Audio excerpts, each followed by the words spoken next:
چند تا ماده غذایی کمک کننده به پیش دیابت و مقاومت با انسولین. دارچین. شما اگه دارچین تو برنامه روزانه‌تون داشته باشین میتونه کمک خوبی براتون باشه.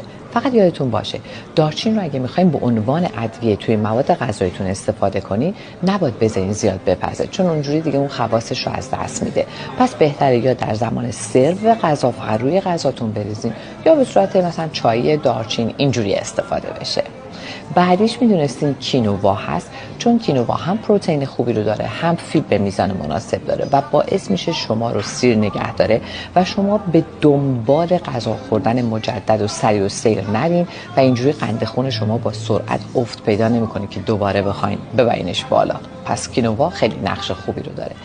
گریپ فروت هم خیلی کمک کننده است در صورتی که اگر شما حواستون باشه فشار خون دارین بایستی با پزشکتون مشورت کنین و مطمئن بشین که گریپ فروت با داروی فشار خون شما تداخل نداشته باشه. مرسی.